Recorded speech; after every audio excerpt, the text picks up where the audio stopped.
لوگو اپنے پروردگارو کہ قیامت کا زلزلہ ایک حادثہ عظیم ہے۔ اے مخاطب،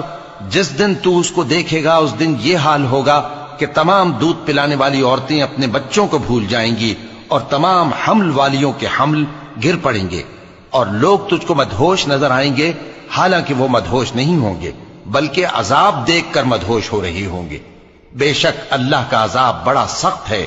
اور بعض لوگ ایسے ہیں جو اللہ کی شان میں علم کے بغیر جھگڑتے اور ہر شیطان سرکش کی پیروی کرتے ہیں، جس کے بارے میں لکھ دیا گیا ہے کہ جو اسے دوست رکھے گا تو وہ اس کو گمراہ کر دے گا اور دوزخ کے عذاب کا رستہ دکھائے گا۔ لوگو، اگر تم کو مرنے کے بعد جی اٹھنے میں کچھ شک ہو تو ہم نے تم کو پہلی بار بھی تو پیدا کیا تھا، یعنی ابتدا میں مٹی سے، پھر اس سے نطفہ بنا کر، پھر اس سے خون کا لوتھڑا بنا کر، پھر اس سے بوٹی بنا کر جس کی بناوٹ کامل بھی ہوتی ہے اور ناقص بھی، تاکہ تم پر اپنی خالقیت ظاہر کر دیں۔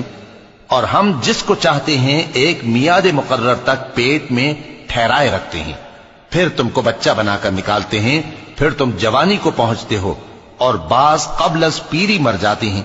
اور بعض بڑھاپے کی نہایت خراب عمر کی طرف لوٹائے جاتے ہیں کہ بہت کچھ جاننے کے بعد بالکل بے علم ہو جاتی ہیں۔ اور اے دیکھنے والے، تو دیکھتا ہے کہ ایک وقت میں زمین خشک پڑی ہوتی ہے، پھر جب ہم اس پر مے برساتے ہیں تو وہ شاداب ہو جاتی اور ابھرنے لگتی ہے اور طرح طرح کی بارونق چیزیں اگاتی ہے۔ ان قدرتوں سے ظاہر ہے کہ اللہ ہی قادر مطلق ہے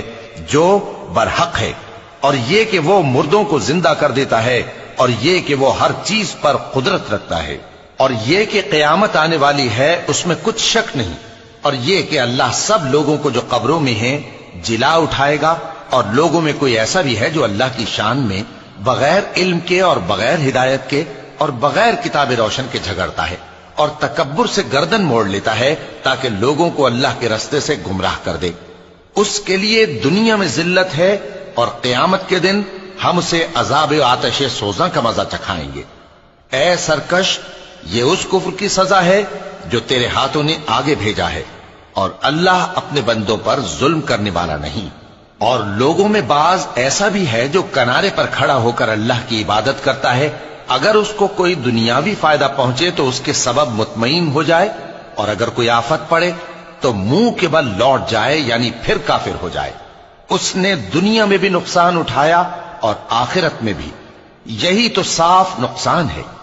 یہ اللہ کے سوا ایسی چیز کو پکارتا ہے جو نہ اسے نقصان پہنچائے اور نہ فائدہ دے سکے، یہی تو پرلے درجے کی گمراہی ہے۔ بلکہ ایسے شخص کو پکارتا ہے جس کا نقصان فائدے سے زیادہ قریب ہے۔